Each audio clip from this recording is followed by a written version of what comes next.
You're just too old to fly all the way to Bora Bora with us, Dad. It's better if you stay behind and look after the place, my daughter, Claire, said with a dismissive wave of her hand, as if she were talking to a piece of furniture rather than her own father. They flew off on a luxury getaway with my son-in-law's parents, who were actually older than me, leaving me behind in a house they already viewed as their future inheritance. But by the time they returned, the house was gone, and so was I. They called me 43 times, but I was busy enjoying the sunset from a first-class lounge. Before we dive into the rest of the story, please subscribe to the channel and tell us in the comments where you are listening from today. The brochures for French Polynesia were scattered across my mahogany coffee table like colorful insults. My daughter, Claire, flipped through them, her perfectly manicured fingers tracing the turquoise lagoons of Bora Bora. Her husband, Julian, leaned over her, nodding at the prices of overwater bungalows as if the money were his to spend. Julian's parents, Harrison and Beatrice Sterling, were perched on my sofa, discussing the flight times and resort amenities with an air of smug entitlement. The resort on the private island looks spectacular, Claire announced, her voice dripping with excitement. 4 bedrooms, a private chef, and direct lagoon access. It's exactly what we need. I reached out to pick up one of the glossy brochures. It really does look beautiful. When do we leave? Claire's hand moved faster than mine, firmly pressing the brochure back down onto the table. You aren't going, Dad. You're too old for that kind of travel. It's a grueling flight, and the heat would be too much for you. I blinked, stunned by the coldness in her voice. Too old? Claire, I'm 65. I'm in perfect health. It's just safer if you stay here and keep an eye on the house, she continued, her tone shifting to that patronizing lilt people use for toddlers. Besides, we're going with Julian's mom and dad. It's their dream trip, and we really want to focus on them.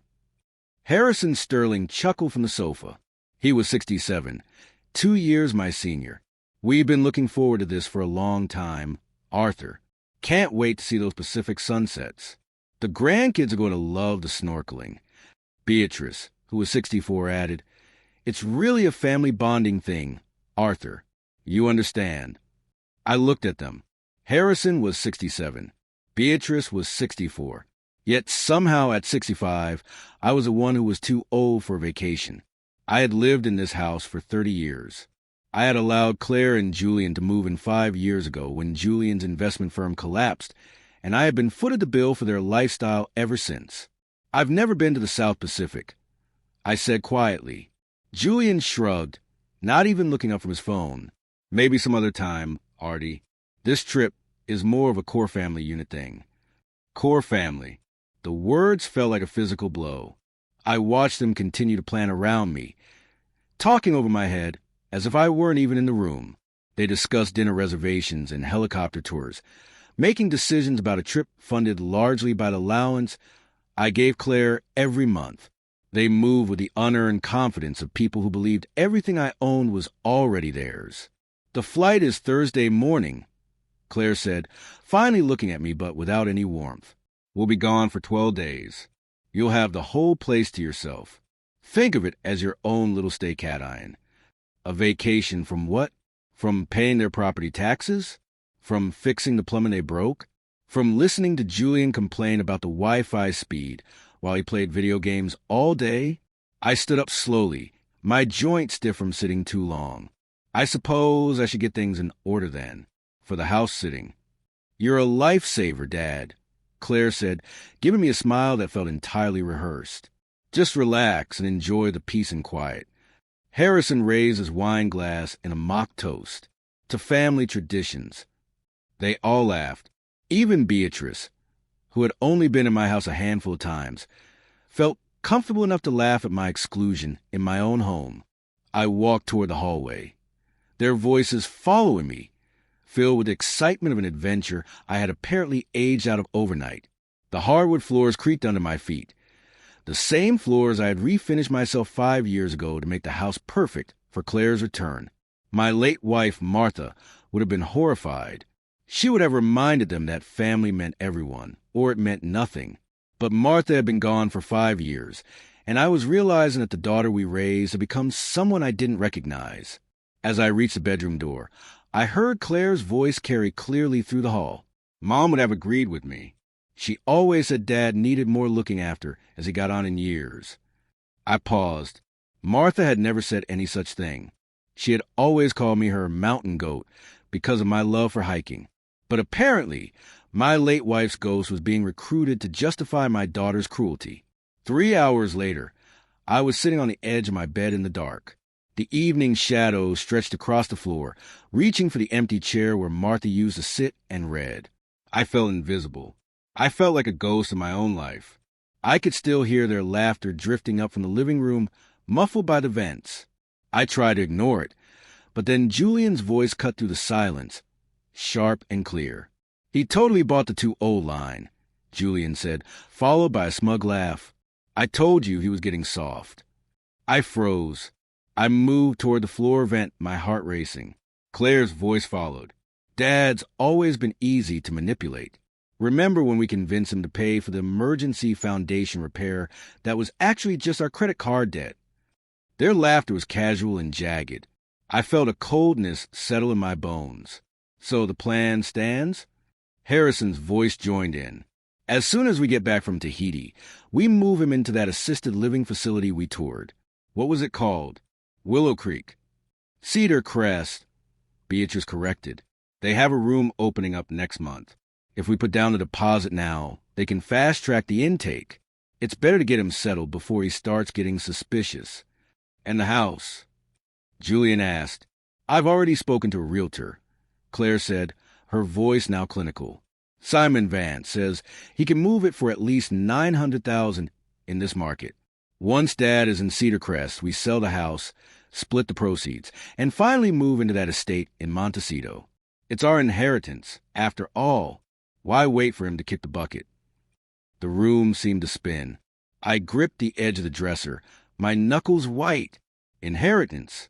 They were treating my life like a countdown clock. "He's become such a burden anyway," Claire added. "Always wanting to be included. Always asking what we're doing for dinner. It's exhausting. At Cedar Crest, he'll have professional care, and we'll have our lives back." "Professional care," Harrison echoed. "It's really for his own good." I sank back onto the bed, my legs trembling. For 5 years, I had subsidized their lives. I had paid for every grocery run, every utility bill, and every repair. I had let them live rent-free while Julian found himself and Claire built her brand. I had been their safety net, their bank, and their chef, and this was a return on my investment. I stood up and walked to my closet. Behind a false back in my safe lay the deed to this house, the house I had worked 30 years to pay off. I looked at my reflection in the mirror. I didn't look like a burden. I looked like a man who had finally seen the truth. Sleep was a stranger that night. Every time I closed my eyes, I remembered the night Claire and Julian moved in. They had been so humble then, so desperate. Julian had lost everything in a series of guaranteed crypto investments. They were 6 figures in debt and facing eviction. I had opened my doors because they were family. I had paid off their most aggressive creditors to give them a fresh start. Over $60,000 of my retirement savings had vanished into the black hole of their irresponsibility. And now I was an anchor. I was a burden. I realized then that they had confused my kindness with stupidity. They thought because I was a retired professor, I was a doddering old fool who couldn't see what was happening right in front of him. But I had spent 40 years teaching history. I knew exactly how empires fell from within. Morning came, and the house was a whirlwind of travel prep. Claire was barking orders about luggage, and Julian was double-checking the Uber's arrival. Julian's parents were already waiting by the door, looking like they were heading to a royal coronation. "Morning, Dad," Claire said, not even looking up as she packed her sunscreen. "There's some leftover pasta in the fridge. Don't forget to put the trash out on Tuesday." I poured a cup of coffee and watched them. "Is there anything else you need me to do while you're away?" Claire gave me a patronizing pat on the shoulder. "Just stay out of trouble. Maybe have Martha from next door checking on you, if you feel lonely." Martha Gable was my 70-year-old neighbor. Claire was suggesting a play date for her father. "I'll be just fine," I said, my voice steady. "I have a few projects of my own to keep me busy. That's the spirit, Julian said, wheeling a massive suitcase toward the door. Just don't go climbing any ladders, Pops. We don't want any accidents while we're away. The Uber pulled up at 8:30.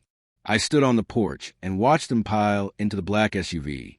Claire blew me a kiss. Julian gave a distracted wave. Harrison and Beatrice didn't even turn around. They were already in Bora Bora, in their minds. As the car disappeared around the corner, carrying my ungrateful family toward their stolen paradise, the silence of the house rushed back in. But it wasn't a lonely silence. It was the silence of a clean slate. I went back inside, picked up the brochures they'd left behind, and tossed them into the recycling bin. Then I picked up the phone. "Simon Vance?" I said when the realtor answered. "This is Arthur Bennett. My daughter mentioned you were interested in my property. I want to sell, and I want it done before the end of the month." There was a pause on the other end. "Mr. Bennett, I was under the impression your daughter was handling this for your transition." "My daughter was mistaken," I said firmly. "I am the sole owner of this property, and I am highly motivated. I'll be expecting you in an hour." Simon Vance arrived at my door at 10:30 sharp. He was a sharp-dressed man in his 40s, clearly smelling a commission. I walked him through the house, pointing out the upgrades I'd made over the years. "It's a prime piece of real estate, Mr. Bennett," Simon said, snapping photos on his tablet. "But a 3-week closing is aggressive. We need a cash buyer." "Then find one," I said. "Price it at $850,000 for a lightning-fast close. I want the funds cleared and the keys handed over by the 24th. Simon's eyes lit up. "At that price, I have an investment group that will snap it up by dinner time. But are you sure? You're leaving a lot of money on the table." "I'm buying peace of mind, Simon. That's worth more than an extra $50,000. By that afternoon, the contract was signed. The investment group, Thorn Holdings, didn't even want an inspection. They wanted the land and the structure for a high-end rental. The closing was set for 10 days out. While I waited for the paperwork to clear, I started the second phase of my project. I hired a professional moving crew, the kind that packs everything for you. I directed them to pack up every single item that didn't belong to me. Julian's gaming consoles, Claire's designer shoe collection, the Sterling's guest luggage they'd left in the spare room. Everything. "Where's it going, sir?" the foreman asked. "Safekeep storage," I said, handing him a check for 6 months of rent in advance. "I'll be leaving the key and the unit number in an envelope for my daughter." It took 2 days to clear out their lives from my home. As the house grew emptier, I felt lighter. I kept my own belongings to a minimum, my books, my clothes, and Martha's photos. I had already rented a charming, furnished apartment in a luxury senior community 2 towns over. Not a nursing home, but a vibrant place with a gym, a library, and a travel club. On Wednesday, the phone rang. It was Claire. "Dad, just checking in. The resort is insane. We're having a sunset dinner on a private yacht tonight. Julian's dad is buying the most expensive champagne on the menu." I looked at the empty living room, the walls bare where their flat-screen TV used to hang. "That sounds like a memory you'll never forget, Claire." "It really is. How are things at the house?" "Quiet. Very quiet," I said truthfully. "I've been doing a lot of organizing. You wouldn't believe how much space there is when you clear out the clutter." Claire laughed. "That's great, Dad. Just don't throw anything important away. We'll be back on Sunday." "I have everything exactly where it belongs, Claire. I promise." Closing day arrived on Friday. I met Simon and the representative from Thorn Holdings at a local title office. I signed the final documents, handed over the keys, and watched as the wire transfer hit my bank account. $850,000, plus my existing savings. I was a very wealthy burden. I drove to the airport that afternoon. I wasn't going to my new apartment yet. I had one more stop to make. I walked up to the Air Tahiti Nui counter and presented my passport. "One first-class ticket to Papeete, please. Returning in 3 weeks." The gate agent smiled. "Going on a little adventure, sir?" "You could say that," I replied. I decided I wasn't quite as old as people thought. I spent the flight tucked into a lie-flat seat, sipping vintage port and watching documentaries about the history of the islands. For the first time in years, I wasn't worrying about Julian's debts or Claire's moods. I was Arthur Bennett, and I was free. I checked into a resort on the opposite side of the island from where my family was staying. I had no intention of bumping into them, but I knew they were still there. My phone was off. I spent my days swimming in the lagoon and my evenings reading on my private deck. The following Sunday, the day they were scheduled to return, I turned my phone on. It took exactly 4 minutes for the first call to come through. It was Claire. I didn't answer. I let it go to voicemail. Then Julian called. Then Harrison. Then Claire again. The notifications started stacking up like a landslide. 30 calls. 40. 43. I waited until the sun began to set, painting the sky in shades of violet and gold, before I finally dialed Claire back. The moment she picked up, she was hysterical. "Dad, where are you? What happened to the house? There are strangers in the living room. They called the police on us. They said they bought the house. They said you sold it." "Hello, Claire," I said, my voice calm over the sound of Pacific waves. "I see you made it back." "Dad, stop it. This isn't funny. Where's our stuff? Where are we supposed to go?" Julian's dad is screaming at the new owners, and they're threatening to press charges for trespassing. "Your things are at safekeep storage." I said, "Unit 402. I've paid for 6 months. The key is in an envelope taped to the back of the mailbox. After 6 months, the bill is yours." "You sold the house?" she shrieked. "That was our home. That was our inheritance." "No, Claire, that was my home. And since I'm too old to manage such a large property and you were so concerned about my professional care, I decided to simplify my life. I sold the house to fund my retirement. But where are you? We're at a motel." "Dad, we have nothing." "I'm in Bora Bora," I said. It turns out the flight wasn't grueling at all. The heat is actually quite pleasant when you aren't being treated like a servant in your own home. There was a long, stunned silence on the other end. I could hear Julian shouting in the background, asking if I was serious. "You're in Tahiti?" Claire whispered, her voice cracking. "I am, and I'm staying for another 2 weeks. When I get back, I'll be moving into my new place. It's a wonderful community. Lots of people my own age. We have a travel club, and I think I might join their trip to Tuscany in the fall." "Dad, please, you can't do this to us. Julian doesn't have a job. We have no savings." "Then I suggest Julian starts looking for work immediately," I said. "And Claire, don't worry about my transition. I've managed it all on my own. It turns out I'm quite capable when I don't have 4 parasites draining my energy." "You're abandoning us?" she sobbed. "I'm giving you the independence you said I needed to learn." I replied, "Enjoy the motel, Claire. I hear the continental breakfast is quite good." I hung up the phone and turned it off. I leaned back in my lounge chair and watched the last sliver of the sun disappear beneath the horizon. For 5 years, I had been the burden who provided everything. Now, I was just a man with a first-class ticket and a future that belonged entirely to him. The Sterlings and their ungrateful children had thought they were planning the end of my life. They didn't realize they were actually just clearing the way for me to start a new one. I took a sip of my drink, the tropical breeze cool on my skin. I wasn't too old for this. I wasn't too old for anything. I was just getting started. The following morning, I woke up to the sound of the ocean. No one was banging on my door asking for the Netflix password. No one was complaining that the coffee wasn't the right brand. I spent the morning on a boat, guided by a local named Taiki, who showed me the hidden spots of the lagoon. We swam with rays and watched the sharks circle in the deep blue. "You have a good spirit, Arthur," Taiki said as we headed back. "Many people your age just sit on the beach. You are out here in the water." "I wasted a lot of time sitting on the beach back home," I told him. "I'm making up for it now."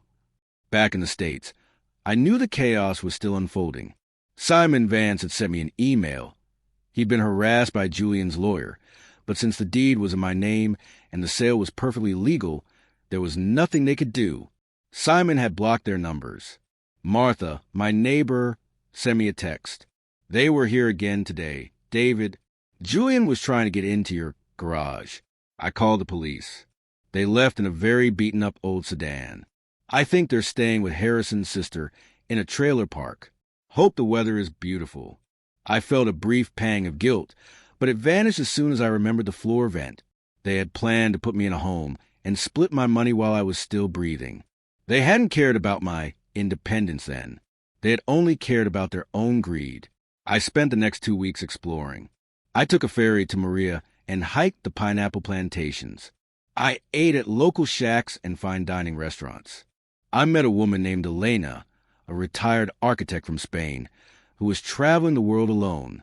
We spent 3 days together, talking about art, loss, and the beauty of a life reclaimed. We are the architects of our own destiny, Elena said over dinner one night. Most people forget they hold the pen.